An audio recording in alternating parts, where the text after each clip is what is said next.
नमस्कार। आज की बात में आपका स्वागत है। आज की बड़ी खबर तो यह है कि आज चीन ने भी ऐलान कर दिया कि ईस्टर्न लद्दाख में भारत और चीन के बीच सीमा पर टेंशन खत्म हो जाएगी। ब्रिक्स समिट में हिस्सा लेने के लिए चीन के प्रेसिडेंट शी जिनपिंग रूस में लैंड करते, कजान में प्रधानमंत्री नरेंद्र मोदी और प्रेसिडेंट शी जिनपिंग एक साथ एक मंच पर आते, उससे पहले चीन की तरफ से औपचारिक तौर पर यह कंफर्म कर दिया गया है कि बातचीत के कई राउंड्स के बाद भारत के साथ सीमा पर सामान्य स्थिति बहाल करने की दिशा में सहमति बन गई है। दोनों देश एलएसी पर अपनी अपनी सेनाओं को पीछे हटाने पर सहमत हो गए हैं। चीन के विदेश मंत्रालय की तरफ से कहा गया कि लंबे वक्त से भारत और चीन के बीच डिप्लोमेटिक और मिलिट्री चैनल्स के जरिए बात हो रही थी। इन मीटिंग्स में एलएसी पर जारी स्टैंड ऑफ को खत्म करने का रोड मैप तैयार हो गया है। अब आने वाले वक्त में धीरे धीरे इन्हें इंप्लीमेंट किया जाएगा। इसका मतलब यह हुआ कि ईस्टर्न लद्दाख में मई 2020 की स्थिति बहाल होगी। चीन और भारत की आर्मी बैरक में लौट जाएगी। दोनों देशों की फौज अपने अपने इलाके में पहले की तरह पेट्रोलिंग करेंगी। भारत और चीन ब्रिक्स के दो बड़े देश हैं।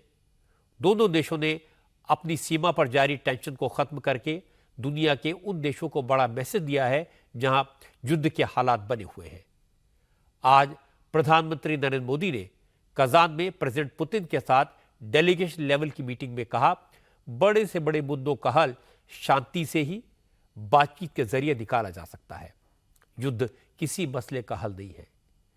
इसके बाद पुतिन ने कहा, भारत और रूस के रिश्ते तो इतने गहरे हो गए कि लगता है अब प्रधानमंत्री मोदी को उनकी बात समझने के लिए ट्रांसलेटर की जरूरत ही नहीं है। मोदी उनके दिल की बात समझ लेते हैं। मोदी ने पुतिन को किस अंदाज में जवाब दिया, यह मैं आपको दिखाऊंगा आज की बात में। लेकिन पहले बात करते हैं भारत और चीन के रिश्तों की। भारत और चीन के बीच सीमा विवाद सुलझाने के लिए जो समझौता हुआ है, उसके कई इंपॉर्टेंट डिटेल आज सामने आए। भारत और चीन की सेनाएं अब डेप्सोंग और डेमचौक के इलाकों में अपनी अपनी सीमा के भीतर गश्त लगा सकेगी। लाइन ऑफ एक्चुअल कंट्रोल पर पेट्रोलिंग को लेकर जो समझौता हुआ है, उसमें दोनों देशों के सैनिक महीने में 2 बार अपने अपने इलाकों में निगरानी के लिए पेट्रोलिंग कर सकेंगे। पेट्रोलिंग के दौरान कोई टकराव ना हो, इसके लिए तय हुआ कि दोनों देशों की पेट्रोलिंग टीम्स में 15 से ज्यादा सैनिक नहीं होंगे और दोनों देशों के सोल्जर्स एलएसी से 200 से 300 मीटर दूर रहकर ही गश्त करेंगे। समझौते के तहत पेट्रोलिंग पार्टी भेजने से पहले चीन और भारत के कमांडर्स आपस में बात करेंगे, एक दूसरे से कोऑर्डिनेट करेंगे। कुल मिलाकर कोशिश यह है कि दोबारा ऐसे हालात पैदा ना हो जैसे 2020 में गलवान में हो गए थे। चीन और भारत के बीच लद्दाख में पिछले 4 साल से सीमा विवाद चल रहा है।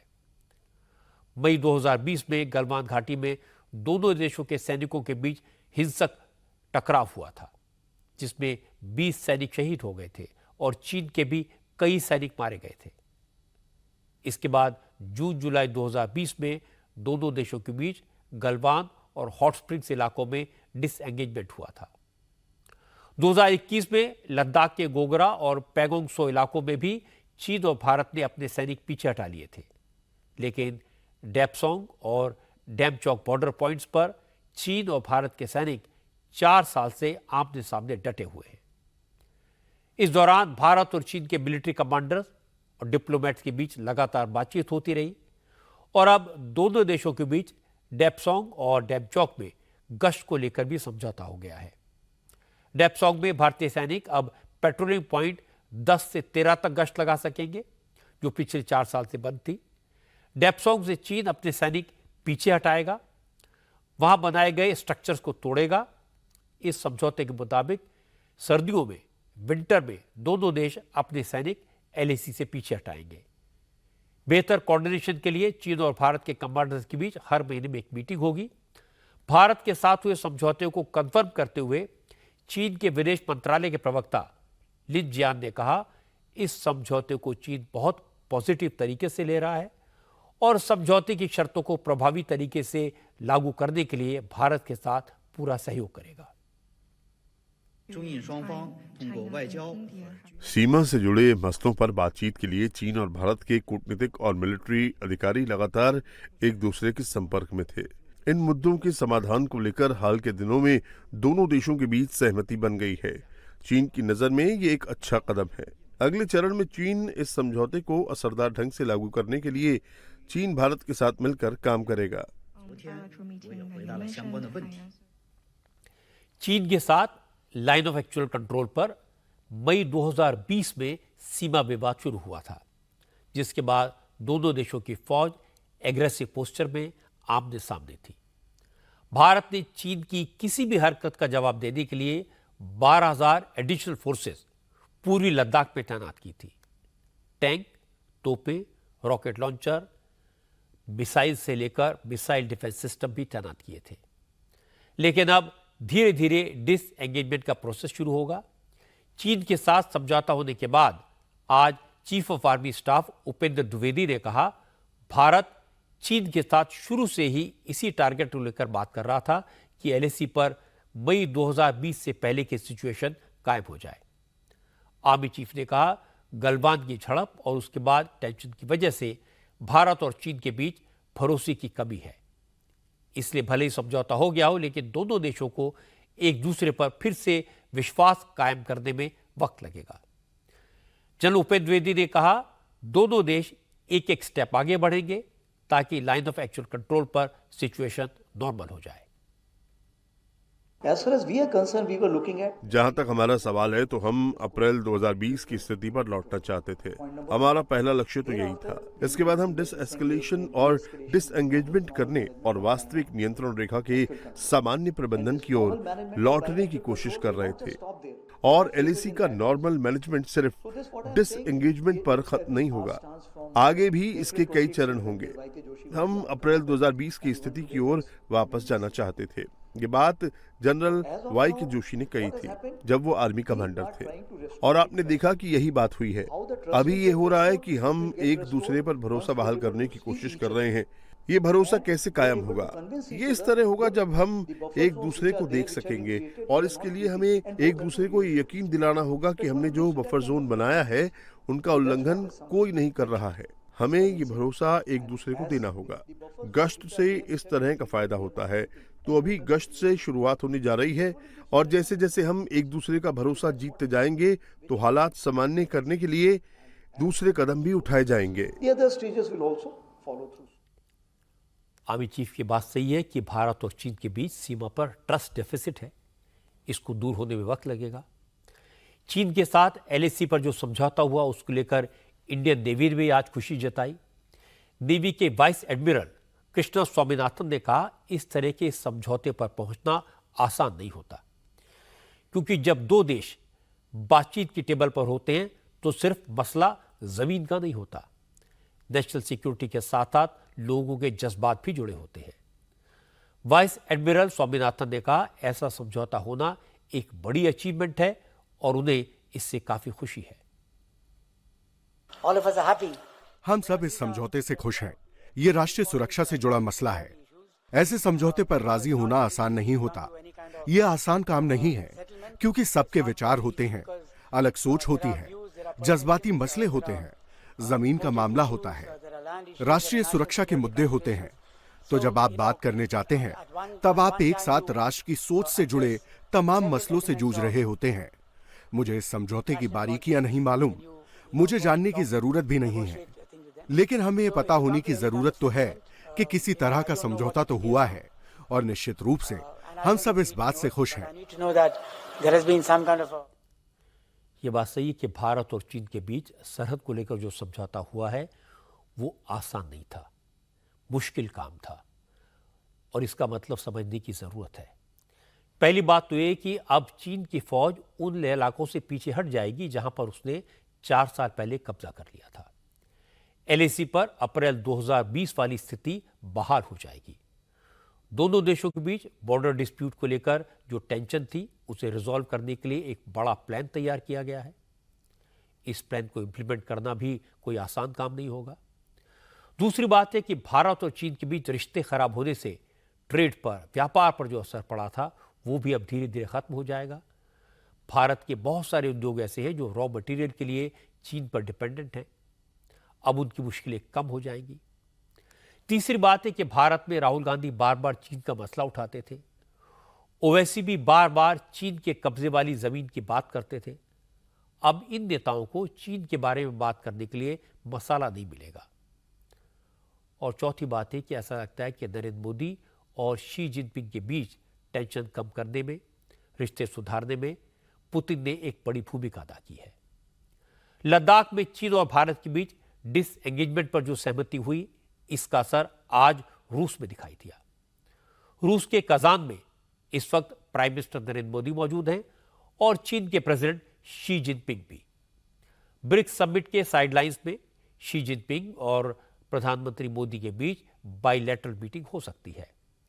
आज रूस के प्रेसिडेंट व्लादिमीर पुतिन के साथ मोदी की डेलीगेशन लेवल की बातचीत के अलावा मीटिंग के 2 स्लॉट खाली रखे गए थे। अब से थोड़ी देर पहले प्रधानमंत्री मोदी ने ईरान के प्रेसिडेंट से मुलाकात की। इससे पहले आज कजान में मोदी ने प्रेसिडेंट पुतिन से मुलाकात की थी। दोनों देशों की इस मीटिंग में प्रधानमंत्री मोदी के साथ national security adviser Ajit Doval और फॉरेन मिनिस्टर एस जयशंकर भी मौजूद थे। दूसरी तरफ पुतिन के डेलीगेशन में रूस के प्राइम मिनिस्टर और फॉरेन मिनिस्टर भी शामिल थे। इस मीटिंग में प्रेसिडेंट पुतिन ने कहा कि यूक्रेन में युद्ध खत्म करने के लिए प्रधानमंत्री मोदी की कोशिशों की वो तारीफ करते हैं और आगे भी इस मसले पर उनके साथ सलाह मशवरा करते रहेंगे। अपने रिमार्क में पुतिन ने कहा, वैसे तो मोदी के साथ उनकी दोस्ती ऐसी है कि मोदी उनके दिल की बात समझ लेते हैं। अगर वो रूसी भाषा में बोलते हैं तो उसे समझने के लिए मोदी को किसी ट्रांसलेटर की जरूरत नहीं होती। पुतिन की इस बात पर मोदी ने जोर से ठहाका भी लगाया।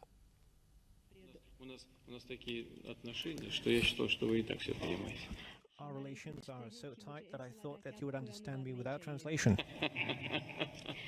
माननीय प्रधानमंत्री जी, प्रिय दोस्तों, कजान में आपका स्वागत है। इस बार इतने रिश्ते हैं कि मुझे ऐसा लगा कि आपको कोई अनुवाद नहीं चाहिए। मंत्री जी, प्रिय У нас такие отношения, что я считал, что вы и так все понимаете. Our relations are so tight that I thought that you would understand me without translation. माननीय प्रधानमंत्री जी, प्रिय दोस्तों, इसके बाद प्रधानमंत्री मोदी ने शानदार मेजबानी के लिए प्रेसिडेंट पुतिन का शुक्रिया अदा किया। मोदी ने कहा, पिछले 3 महीनों में वो दूसरी बार रूस के दौरे पर आए हैं। ये भारत और रूस के मजबूत रिश्तों का सबूत है। प्रधानमंत्री मोदी ने कहा, आपसी विश्वास और सौहार्द से ही दुनिया तरक्की के रास्ते पर चल सकती है। यूक्रेन और रूस का युद्ध, ये इशारा करते हुए मोदी ने कहा, वो पहले भी कह चुके हैं, एक बार फिर दोहराना चाहते हैं कि युद्ध किसी समस्या का हल नहीं हो सकता। सॉल्यूशन शांति से, बातचीत के जरिए ही निकलेगा। मैं आपकी मित्रता, गर्मजोशी भरे स्वागत और आतिथ्य सत्कार के लिए हार्दिक आभार व्यक्त करता हूं। मेरे लिए खुशी की बात है कि ब्रिक्स समिट के लिए कजान जैसे खूबसूरत शहर में आने का अवसर मिला है। इस शहर के साथ भारत के गहरे और ऐतिहासिक संबंध रहे हैं। कजान में भारत के नए कॉन्सुलेट के खुलने से ये संबंध और मजबूत होंगे। पिछले 3 महीनों में मेरा 2 बार रूस आना हमारे करीबी समन्वय और गहरी मित्रता को दर्शाता है। जुलाई में मॉस्को में हुई हमारी एनुअल समिट से हर क्षेत्र में हमारे सहयोग को बल मिला है। पिछले 1 वर्ष में ब्रिक्स की सफल अध्यक्षता के लिए मैं आपको बधाई देता हूँ। 15 वर्षों में ब्रिक्स ने अपनी एक विशेष पहचान बनाई है और अब विश्व के अनेक देश इससे जुड़ना चाहते हैं। कल मैं ब्रिक्स समिट में भाग लेने के लिए उत्सुक हूँ। रूस और यूक्रेन के बीच चल रहे संघर्ष के विषय पर हम लगातार संपर्क में रहे हैं। जैसा मैंने पहले भी कहा है, हमारा मानना है कि समस्याओं का समाधान शांतिपूर्ण तरीके से ही होना चाहिए। शांति और स्थिरता की जल्द से जल्द बहाली का हम पूरी तरह समर्थन करते हैं। हमारे सभी प्रयास मानवता को प्रमुखता देते हैं। आने वाले समय में भी भारत हर संभव सहयोग देने के लिए तैयार है। प्रधानमंत्री मोदी ने मल्टीपोलर वर्ल्ड ऑर्डर बनाने की अपनी विदेश नीति को पहला एजेंडा बनाया है। मोदी बार बार ये कहते रहे कि दुनिया के मामलों में कुछ खास देशों का दबदबा खत्म होना चाहिए और सभी देशों को बराबरी का हक मिलना चाहिए। मोदी के इस एजेंडे के लिहाज से ब्रिक्स काफी अहम है, इसीलिए मोदी ब्रिक्स समिट के लिए हाई पावर डेलीगेशन के साथ कजान पहुंचे हैं। कजान पहुंचने पर मोदी का भव्य स्वागत हुआ। एयरपोर्ट पर भारतीय डिप्लोमेट और रूस के प्रोटोकॉल मिनिस्टर ने मोदी को वेलकम किया। जब मोदी कजान के कोरस्टोन होटल पहुंचे तो वहां इंडियन ओरिजिन के लोग बड़ी तादाद में उनके स्वागत के लिए मौजूद थे। मोदी ने उनका अभिवादन स्वीकार किया। मोदी के स्वागत में कजान के होटल में भजन भी गाया गया।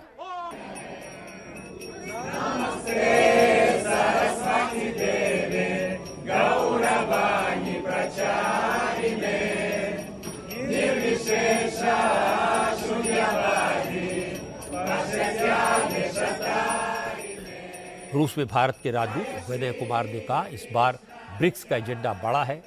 सभी देश अपनी अपनी करेंसी में कारोबार के लिए समझौता चाहते हैं। अगर कजान सम्मेलन में ये समझौता हो गया तो ये विकासशील देशों का बड़ा अचीवमेंट होगा। भारत के राजदूत ने कहा, आज दुनिया के बहुत से डेवलपिंग देश ब्रिक्स में शामिल होना चाहते हैं। इससे ब्रिक्स आने वाले समय में और भी ताकतवर प्लेटफॉर्म बन जाएगा। In these years, हाल के कई वर्षों में दुनिया के कई देश और खासतौर से ग्लोबल साउथ के देश ब्रिक्स के साथ सहयोग बढ़ाने में दिलचस्पी दिखा रहे हैं। इस बार के सम्मेलन में एजेंडे में जो बड़ी बड़ी बातें हैं, उनमें ब्रिक्स का विस्तार करना, एक दूसरे की नेशनल करेंसी में व्यापार बढ़ाना, आर्थिक और टिकाऊ विकास में सहयोग करना शामिल है। खासतौर से प्रधानमंत्री के लाइफ मिशन में देशों ने दिलचस्पी दिखाई है ताकि टिकाऊ विकास को वास्तविक बनाया जा सके। इसके अलावा भारत कमजोर तबके के ज्यादा से ज्यादा लोगों को डिजिटल तकनीक और वित्तीय व्यवस्था से जोड़ने की वकालत करता है। marginalized sections of society. Narendra Modi के कजान में मौजूद होने का, ब्रिक्स की मीटिंग में अहम भूमिका अदा करने का असर पूरी दुनिया पर पड़ेगा। पहली बात तो यह कि ब्रिक्स का मजबूत होना, उसमें भारत का इंपॉर्टेंट रोल प्ले करना, यह मोदी की विदेश नीति की बड़ी कामयाबी है। और यह मैं इसलिए कह रहा हूं क्योंकि ब्रिक्स में शामिल भारत, रूस, चीन, Brazil, south Africa, Ethiopia, Iran और यूएई की कुल आबादी करीब 350 करोड़ है, जो पूरी दुनिया की आबादी की करीब आधी है। इन देशों की इकोनॉमी 28.5 ट्रिलियन डॉलर की है, यानी पूरी दुनिया की अर्थव्यवस्था का 1/3 ब्रिक्स देशों से आता है।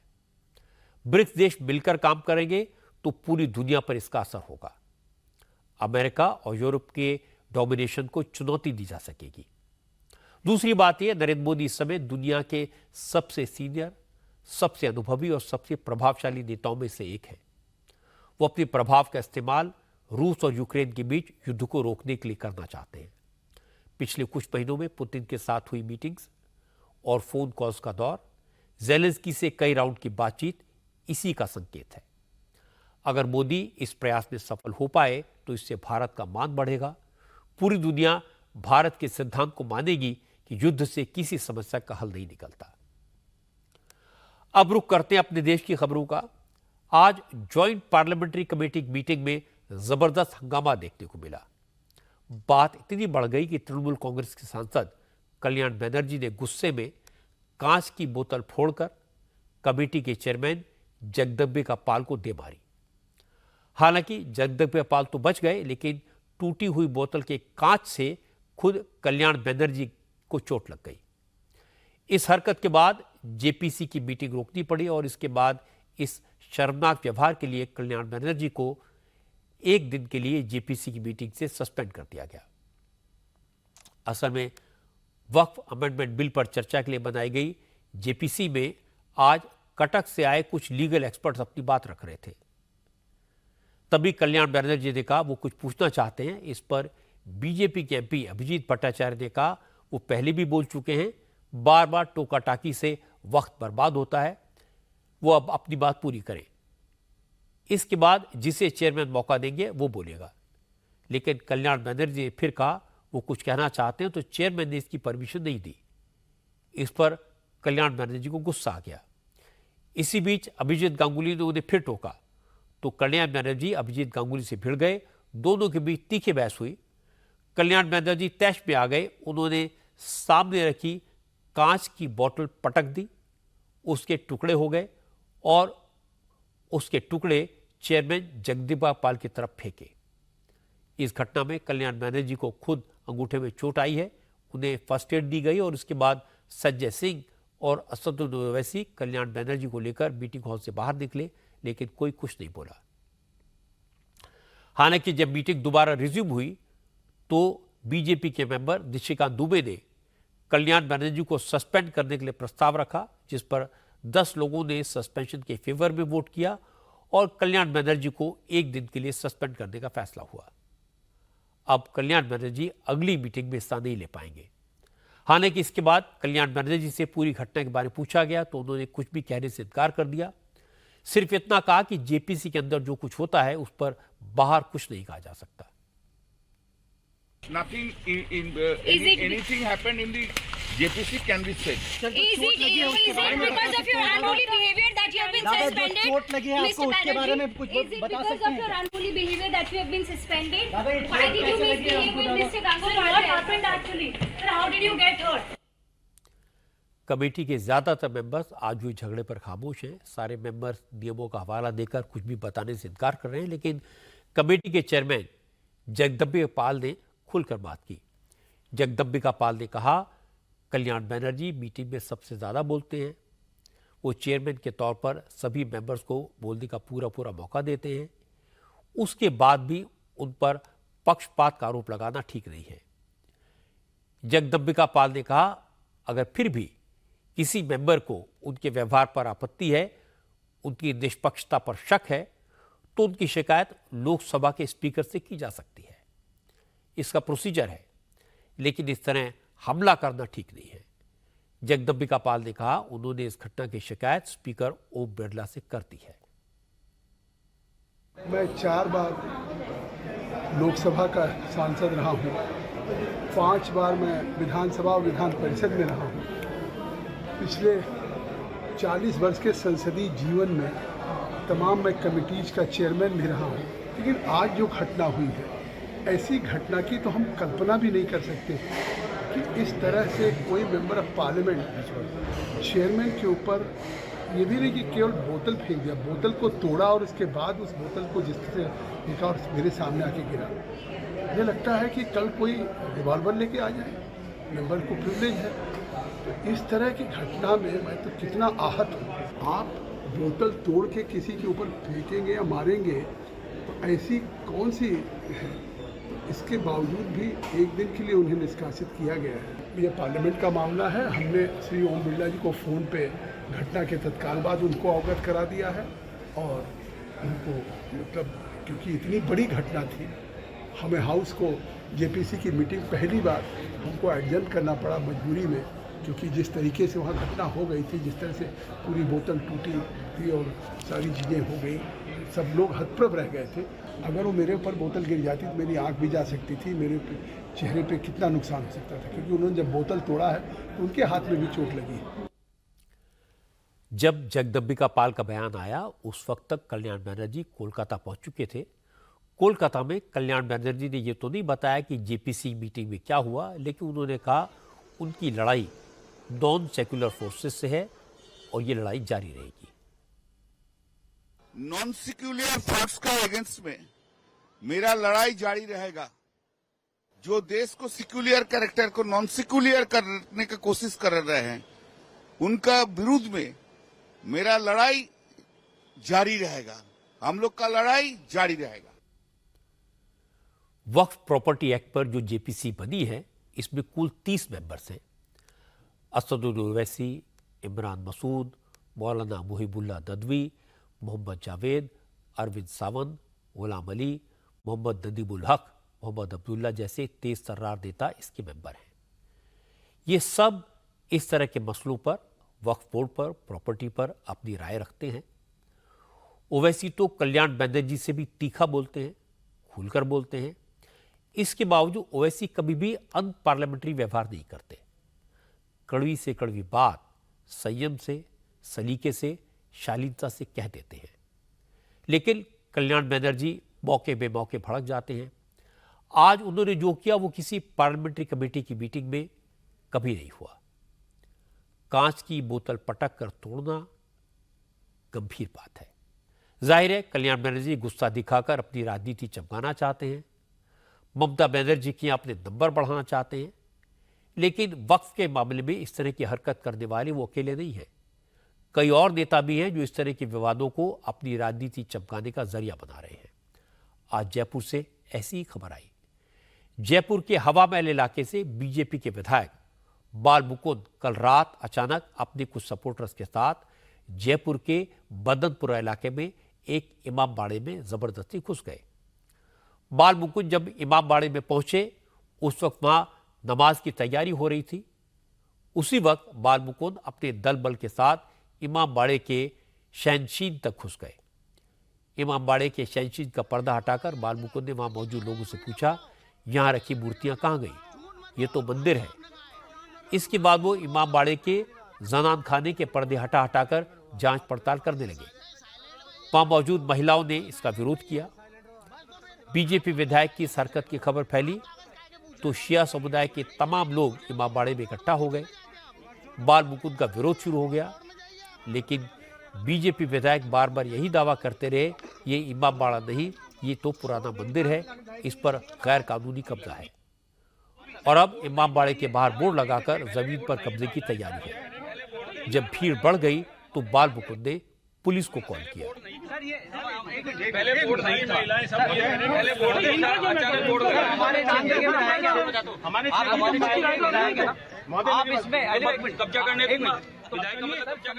जब हंगामा काफी बढ़ गया और मुस्लिम समुदाय के लोगों ने कहा अगर विधायक को कुछ दिक्कत है तो वो कानूनी कार्रवाई करें, रेवेन्यू डिपार्टमेंट से दस्तावेज मांगे। लेकिन इस तरह इमाम बाड़े में आकर खुद चेकिंग करना, मूर्तियों को खोजना कहां तक जायज है? हालांकि बाद में इमाम बाड़े के लोगों ने पुराने दस्तावेज निकालकर विधायक और पुलिस वालों को दिखाए। मुस्लिम समुदाय के लोगों ने बाल मुकुंद के रवैये पर ऐतराज जताते हुए कहा वो एक जनप्रतिनिधि है, लेकिन इसका मतलब ये नहीं कि वो कहीं भी घुसकर बदतमीजी करे। मामला बढ़ा तो बाल मुकुंद ने अपने चेलों के साथ वहां से निकलने में ही भलाई समझी। हम लोग यहाँ मगरिब का टाइम था, नमाज पढ़ने के लिए नमाज अदा कर रहे थे। सब लेडी हैं नमाज पढ़ रही थी। वो अंदर आए और चप्पल भी नहीं उतारी और ये ज़ोर से ही पर्दा हटाया और हटा के कहने लगे कि ये तो देवी स्थल है, हमारा मंदिर है, इसमें मूर्ति रखी थी और आप लोग यहाँ कर रहे हो, तो मतलब बहुत बदतमीजी करी। दरगाह है यहाँ पर, एक ये है और एक वो है। वहाँ बच्ची नमाज पढ़ रही थी, वहाँ चप्पल पहन के सीधे अंदर चले गए और बदसलूकी करने लग गए, बदतमीजी करने लग गए कि यहाँ पे मूर्तियाँ थी वो कहाँ चली गई। और है ना लड़की भाग के गई तो वो उस गेट जोर जोर से बजाने लगे, खोलो चलो निकलो यहाँ से, यहाँ पे तुम क्या कर रहे हो यहाँ पर। इतनी बदतमीजी करी पेश। हमने रोका, हमने पूछा कि भाई आप क्यों आए, किस लिए आए, तो बोला नहीं कोई बात नहीं, हमारे मर्द थे नहीं यहाँ पर। जयपुर के बदनपुरा इलाके का ये इमाम बाड़ा और इसके साथ लगा हुआ मदरसा काफी पुराना है। इमाम बाड़े के इमाम असद अली का दावा है कि इमाम बाड़ा तो 200-300 साल पुराना है। इसके पूरे कागजात राजस्थान की शिया वक्फ बोर्ड के पास हैं। इमाम असद अली ने कहा बाल मुकुंद खुद एक महंत हैं, उन्हें किसी धार्मिक स्थल की बेअदबी नहीं करनी चाहिए। जिस वक्त विधायक जी आए उस वक्त यहाँ मदरसा चला रहे थे। मदरसे से मैं बाहर निकला, बच्चियाँ और बच्चे पढ़ रहे थे। उसके बाद वो डायरेक्ट आए और जूतों समेत अंदर चले गए। जो ये आपको मदरसा दिख रहा है इमाम बारगाह, उसके अंदर जाने के बाद उन्होंने शहनशीन होती है जो जहाँ अलम और ताज़िए रखे जाते हैं, उसको हटाने के बाद क्या कि यहाँ से मूर्ति कहाँ गई और ये तो मंदिर था। मैंने उनसे ये कहा कि आप एक इसके अंदर धर्मस्थल, ये पवित्र जगह, आप जूते पहन के नहीं आ सकते, आप जूते पहन के कैसे आए? तो वो कहने लगे मंदिर इसके कागज़ का, मैंने कहा वक्फ बोर्ड संपत्ति है, इसके कागज़ वक्फ बोर्ड से आप तलब कीजिए। और दूसरी बात, आप औरतों और बच्चों से इस तरीके से नहीं बोल सकते। तो मुझसे कह रहे हैं तू कौन होता है, तू कैसे बोलता है? तो बात ये, मैं भी एक शिया धर्मगुरु हूँ और वो एक महाराज, एक महंत हैं और फिर एक विधायक हैं। तो इतना तो एक विधायक हो तो उसे कम से कम पढ़ा लिखा होना चाहिए, इतना तो कि कैसे किससे कैसे बात करनी है। उन्होंने अपशब्द बोले और बात करने की तमीज़ नहीं है। हालांकि मामले ने तूल पकड़ा तो बाल मुकुंद तो गायब हो गए। अब से थोड़ी देर पहले उन्होंने एक रिकॉर्डेड स्टेटमेंट जारी किया। बाल मुकुंद ने कहा, कई पुराने दस्तावेजों में वहां महल और मंदिर होने का जिक्र मिलता है, लेकिन अब उसके आसपास की 14 बीघा जमीन पर कब्जा करने की कोशिश हो रही है। बाल मुकुंद ने कहा, उन्होंने किसी के साथ कोई बदसलूकी नहीं की, बल्कि इमामबाड़े में उनके ऊपर हमला हुआ था। बाज बदनपुरा में महल था, महल में ऐसा भी उल्लेख आ रहा है कहीं मंदिर भी था, और उसके आसपास की भूमि और वहाँ एक कुंड था, एक फंवारे का स्थान था। वो सारा स्थान लगभग 14 बीघा भूमि पर अचानक एक बोर्ड लग जाना, वहाँ पर एक तरफ अलग एक मस्जिद बन जाना, ये सब हुआ तो कांग्रेस काल में है, लेकिन बोर्ड लगा है परसों तरसों, ये सब बर्दाश्त नहीं है। इसलिए मैं वहाँ मौके पर गया, मैंने बोर्ड देखा, मैंने बोर्ड हटाने की अपील की तो मेरे पे हमला करने के लिए आ गए। मैं तो अकेला गया था, साथ में कोई था भी नहीं। क्यों गया था? खाली देखने बोर्ड लगा है कि नहीं लगा है, लेकिन बाकी में बोर्ड लगा है। बाल मुकुंद ने जिस तरह का व्यवहार किया उसकी निंदा करनी जानी चाहिए, ये कंडेम करने लायक है। बाल मुकुंद पहली बार चुनाव जीते हैं, लेकिन विधायक बनने के बाद ये भूल गए कि वो जयपुर की हवा महल विधानसभा सीट के सभी वोटर्स के नुमाइंदे हैं। इससे पहले उन्हें मीट की दुकानें बंद करते हुए देखा गया था, फिर ठेले रेहड़ी पटरी वालों का आई कार्ड चेक करते हुए देखा गया। इसके बाद आधार सेंटर में जाकर गाली गलौज करते हुए दिखाई दिए थे, और अब इमामबाड़े में घुसकर बदसलूकी करते हुए दिखाई दिए। मुझे लगता है वो ये सब हरकतें जानबूझकर करते हैं। बाल मुकुंद को लगता है कि ऐसा करके वो बड़े लीडर बन जाएंगे, उन्हें पब्लिसिटी मिलेगी, लेकिन एमएलए साहब गलतफहमी में है। नफरत फैलाने से, बदतमीजी करने से कोई बड़ा नहीं बनता, बल्कि बाल मुकुंद जैसे छुटभइये नेताओं के ऐसे कारनामे मिसाल बन जाते हैं। उनकी हरकतों के कारण पूरा हिंदू समाज, पूरा संत समाज बदनाम होता है। अब बात महाराष्ट्र की। महाराष्ट्र में मां विकास आघाड़ी में सीट बंटवारे को लेकर डेडलॉक बना हुआ है। आज दिन भर मीटिंग का दौर चलता रहा। इस वक्त भी मुंबई में मां विकास आघाड़ी के नेताओं की बैठक चल रही है। इस मीटिंग में कांग्रेस की तरफ से नाना पटोले, बाला साहब थोराट, वर्षा गायकवाड़, उद्धव की पार्टी से संजय राउत, अनिल देसाई, शरद पवार की तरफ से जयंत पाटिल और जितेंद्र अवार्ड मौजूद हैं। पता यह लगा कि शरद पवार की एनसीपी के साथ सीटों का विवाद नहीं है, झगड़ा कांग्रेस और उद्धव की शिवसेना के बीच है, और यह करीब 1 दर्जन सीटों को लेकर है। आज कांग्रेस के नेता बाला साहब थोराट ने पहले शरद पवार से बात की, फिर करीब 2.5 घंटे तक उद्धव के साथ उनकी मीटिंग हुई। हमारे संवाददाता सचिन चौधरी ने बताया कि इस मीटिंग में उद्धव ने थोराट को अल्टीमेटम दे दिया कि अगर आज की मीटिंग में बात फाइनल नहीं हुई तो फिर कल उनकी पार्टी अपनी लिस्ट जारी कर देगी। इसके बाद शाम 6:30 बजे मां विकास आघाड़ी के नेताओं की मीटिंग शुरू हुई। सचिन चौधरी ने बताया, अब जिस फॉर्मूले पर बात हो रही है उसमें कांग्रेस को 110 से 115, उद्धव की शिवसेना को 90 से 95 और शरद पवार की पार्टी के हिस्से में 75 से 80 सीटें आ सकती है। इस बीच एक और मुसीबत आ गई। मां विकास आघाड़ी में शामिल शेतकारी कामगार पार्टी ने भी 4 उम्मीदवारों के नाम का ऐलान कर दिया, जबकि समाजवादी पार्टी और दूसरे छोटे दलों ने फिलहाल खामोशी साधी हुई है। वो मां विकास आघाड़ी के नेताओं की मीटिंग के नतीजे का इंतजार कर रहे हैं। कुल मिलाकर मामला फंसा हुआ है, लेकिन मां विकास आघाड़ी के नेताओं का दावा है कि आज रात तक सब कुछ तय हो जाएगा। लेकिन जमीनी हकीकत क्या है, ये जानने के लिए सीधे मुंबई चलते हैं। हमारे संवाददाता सचिन चौधरी हमारे साथ हैं। सचिन, आपकी बात मैंने दर्शकों को बताई है कि उद्धव ने कांग्रेस को अल्टीमेटम दिया है, लेकिन ऐसा अल्टीमेटम तो उन्होंने परसों भी दिया था, तब कहा था 24 घंटे का टाइम दे रहा हूं। तो अब स्थिति क्या है? जी रजत जी, ये जो पीछे की हयात होटल है, यहाँ पर पिछले 3 घंटे से करीब 3 घंटे होने आए हैं, मीटिंग चल रही है और लगता है कि ये मीटिंग और भी लंबी चलेगी। जहाँ तक जो हमें जानकारी है कि करीबन 1.5 दर्जन ऐसी सीटें, 17 से 18 सीटें हैं, जहाँ पर भारी गतिरोध जो है कांग्रेस और शिवसेना के बीच में है। सबसे पहले मैं दर्शकों को सीटें बता दूं कि दक्षिण नागपुर की सीट है, उसके अलावा रामटेक की सीट है और वरोरा, ये 3 सीटें कांग्रेस कतई छोड़ने के लिए तैयार नहीं है। इसके अलावा भंडारा, चंद्रपुर, तुमसर की एक सीट है। हालांकि जो जानकारी मिल रही है कि तुमसर की सीट एनसीपी, वहाँ पर उनका सिटिंग एमएलए है, उनकी सीट थी, इसलिए वो एनसीपी को छोड़ रही है कांग्रेस। इसके अलावा मुंबई की अगर बात करें तो मुंबई में भायखला कुर्ला, घाटकोपर वेस्ट, इन घाटकोपर वेस्ट सीट पर तीनों का ही दावा है। कांग्रेस, शिवसेना और एनसीपी तीनों का दावा है। एनसीपी खासतौर पर ये सीट मांग रही है, लेकिन उद्धव ठाकरे देने के लिए तैयार नहीं है।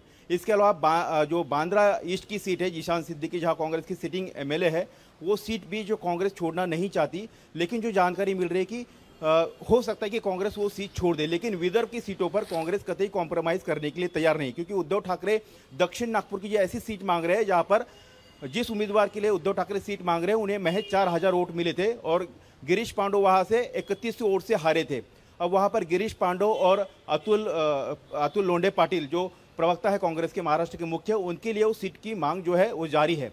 इसके अलावा हम बात करें तो जलगांव की सीट है, वो जलगांव में जलगांव ग्रामीण की सीट एनसीपी को कांग्रेस ने देने के लिए राजी हो गई है, और लेकिन भंडारा, पारोला और एरोंडोल की जो सीट है वहाँ पर कांग्रेस और शिवसेना जो है, इनमें वो बात नहीं बन रही है।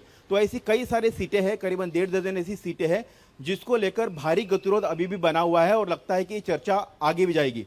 जब ये बैठक 3 घंटे से चल रही है तो बीच में थोड़ा रेस्ट लेने के लिए इतनी माथापच्ची वहाँ पर हो रही है, तो नेता बाहर आते हैं। जयंत पाटिल से मेरा मुलाकात हुई तो जयंत पाटिल ने मुझे ये सिर्फ इतना कहा कि उन्हें नहीं लगता कि आज ये मामला सुलझ जाएगा। तो मैंने उनको पूछा कि आपका प्रयास है कि आज प्रेस कॉन्फ्रेंस आप कर लेंगे, तो उन्होंने कहा कि उन्हें ऐसा नहीं, इतना विश्वास नहीं कि आज प्रेस कॉन्फ्रेंस होगी, हो सकता है कि कल तक भी बात जाए।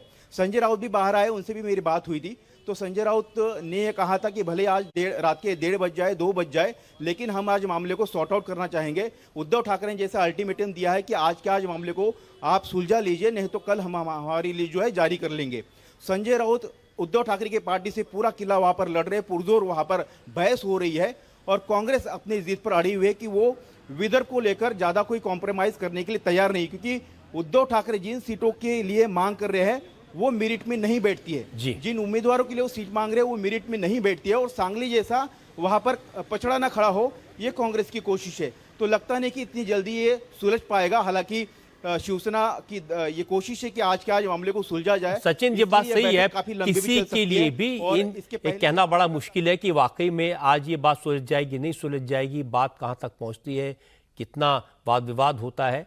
जाहिर है कि सब चाहते हैं मिलकर चुनाव लड़ा जाए, लेकिन जब सीटों की बात आती है सबके ऊपर अपने अपने कैंडिडेट्स का प्रेशर होता है। बहुत बहुत शुक्रिया आपका इस जानकारी के लिए। कुछ सीटों को लेकर बात महायुति में भी अटकी हुई है। आज सीट शेयरिंग पर बात करने के लिए अजीत पवार को दिल्ली आना था, लेकिन उनका दौरा रद्द हो गया। हालांकि बीजेपी अपनी पहली लिस्ट जारी कर चुकी है। कुछ सीटों पर बीजेपी और अजीत पवार के बीच सहमति नहीं बन पाई है। नागपुर की 6 सीटों में से 3 सीटों पर बीजेपी ने अपने उम्मीदवार घोषित कर दिए हैं। बाकी की 3 सीटों पर उम्मीदवार फाइनल नहीं हुए हैं। नागपुर में बीजेपी के सारे उम्मीदवार एक साथ नामांकन करते हैं, इसलिए अब तय हुआ कि 28 अक्टूबर को नागपुर की सभी 6 सीटों पर नॉमिनेशन फाइल किए जाएंगे। दूसरी तरफ अजीत पवार भी एबी फॉर्म बांट रहे हैं। आज अजीत पवार ने नवाब मलिक की बेटी सना मलिक को भी एबी फॉर्म दे दिया। अजीत पवार ने कहा लगभग सब सीटों पर बात पूरी हो चुकी है। जिन सीटों का बंटवारा हो गया है वह उम्मीदवार मैदान में उतारे जा रहे हैं। अजीत पवार ने कहा अब चुनाव में ज्यादा वक्त नहीं रह गया, अगर सीट बंटवारे में देरी हुई तो कार्यकर्ताओं का मोराल डाउन हो सकता है, इसलिए जल्दी से जल्दी सीट शेयरिंग पर बात फाइनल हो जानी चाहिए। त्याच्याबद्दलच्या गोष्टी फायनल होती। महायुति ने कई सीटों को लेकर बात कर ली है, सब फाइनल हो गया है। हमने अपने कई नेताओं को एबी फॉर्म भी दे दिया है। बीजेपी शिवसेना के साथ बंटवारे में जो सीटें राष्ट्रवादी कांग्रेस पार्टी को मिली हैं, उन सीटों पर हमने फॉर्म दे दिया। दूसरी सीटों पर बातचीत जल्द खत्म हो जाएगी, हमें ऐसी उम्मीद है। मैं, एकनाथ शिंदे और फडणवीस सीटों को लेकर अपने अपने स्तर पर कोशिश करेंगे। रास्ता तो निकालना ही पड़ेगा, जल्द से जल्द इस काम को पूरा करना होगा। अगर ज्यादा देरी होती है तो कार्यकर्ता भी भ्रम में रहते हैं। अगर ऐसा होता है तो कार्यकर्ता उत्साह के साथ चुनाव में नहीं उतर पाएंगे, इसलिए जल्द से जल्द स्थिति साफ करना जरूरी है। अब अजीत पवार को कम सीटें मिल रही हैं, इससे उनका परेशान होना, नाराज होना स्वाभाविक है। उनके पास टिकट मांगने वाले वैसे भी बहुत सारे हैं, पर महायुति में अजीत पवार एक्चुअली मिसफिट है। बीजेपी और शिंदे की शिवसेना की विचारधारा एक है, दोनों के पास अपना अपना जनाधार भी है, पर अजीत पवार के पास टिकट मांगने वाले नेता ज्यादा हैं, वोट कम है।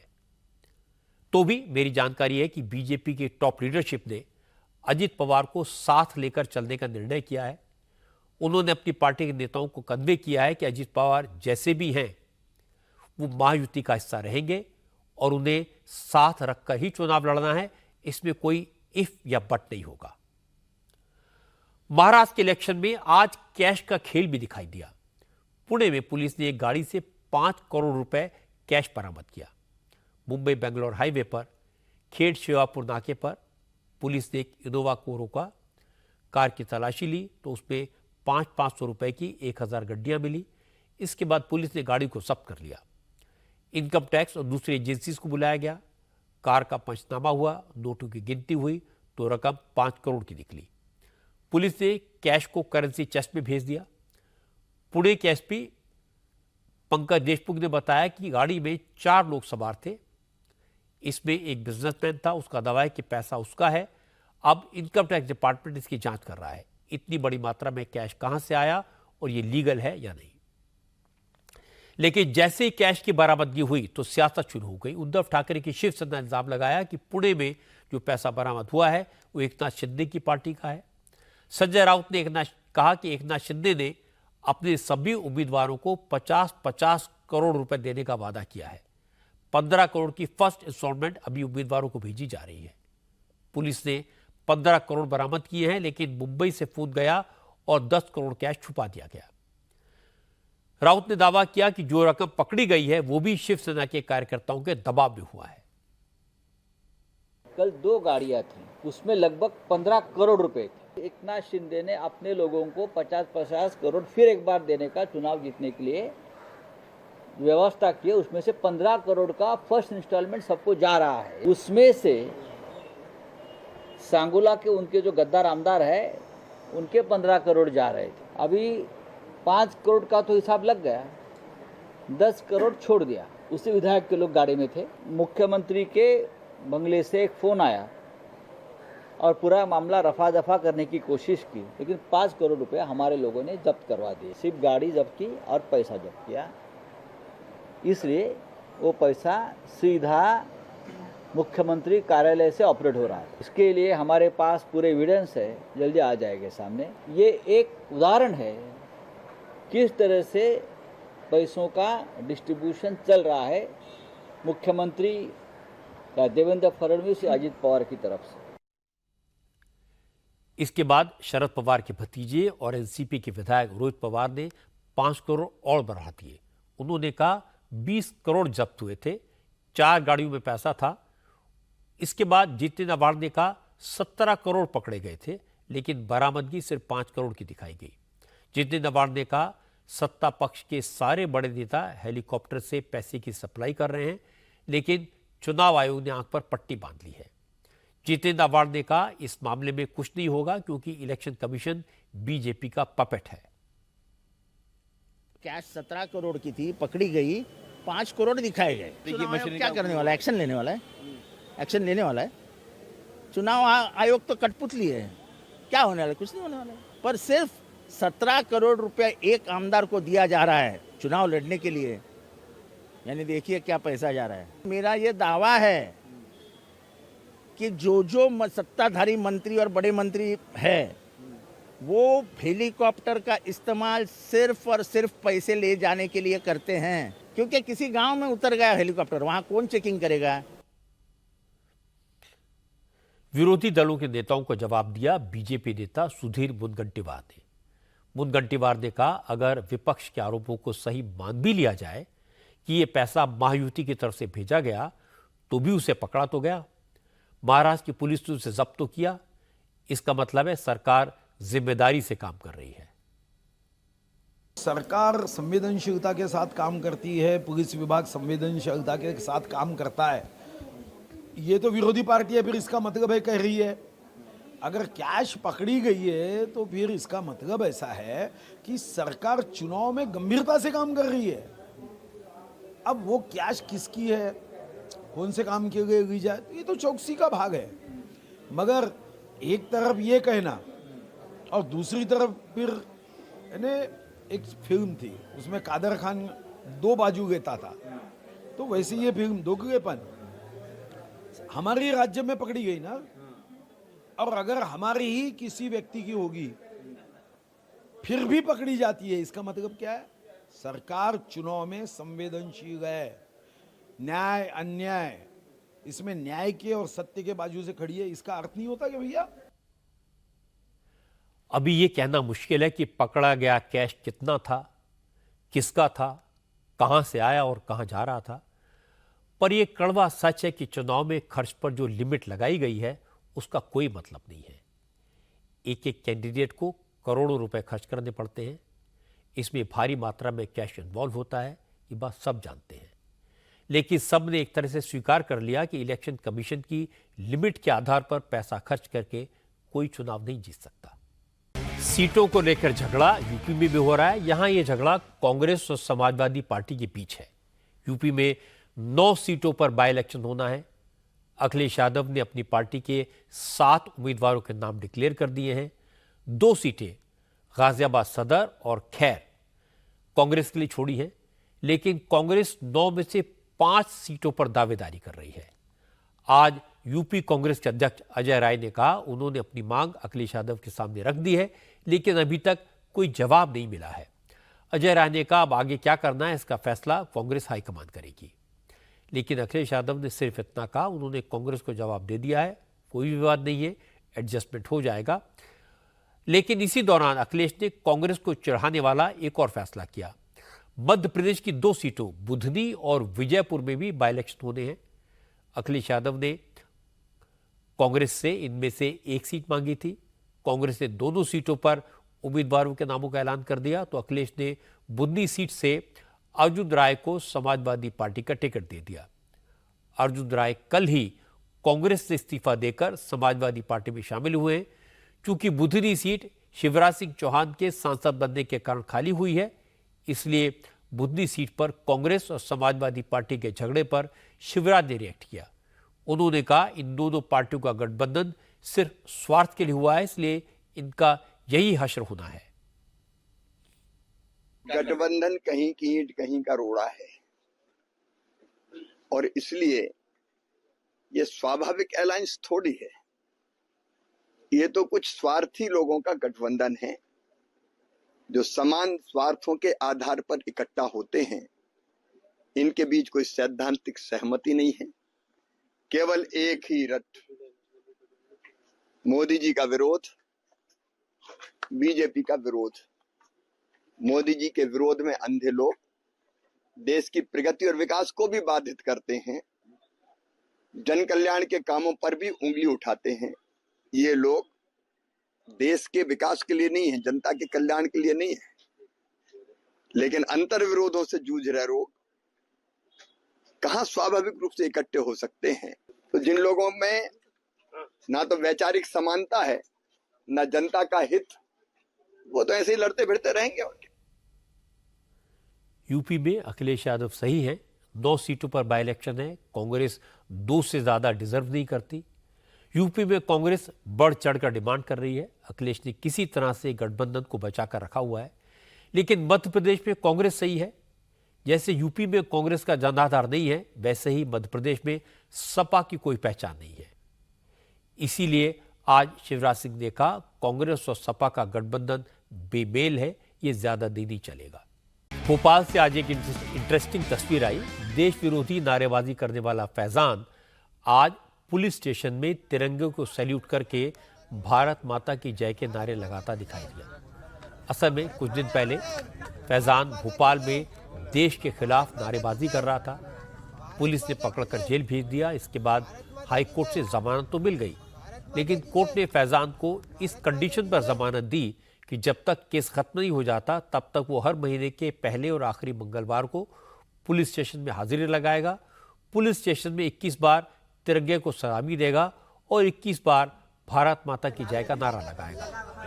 कोर्ट की इसी शर्त को पूरा करने के लिए आज फैजान भोपाल के मिसरोद थाने में पहुंचा, तिरंगे को सलामी दी और कैमरे के सामने भारत माता की जय के नारे लगाए।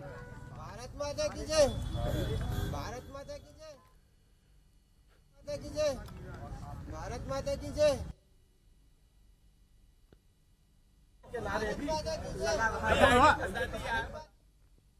असल में फैज़ान रील बनाने के चक्कर में पकड़ा गया। उसने रील बनाई, भारत के खिलाफ नारे लगाए, पुलिस से पकड़ लिया, लेकिन अब उसने अपनी गलती मान ली है, उसे पछतावा है और अगर सुबह का भूला शाम को घर लौट आए तो उसे भूला नहीं कहते।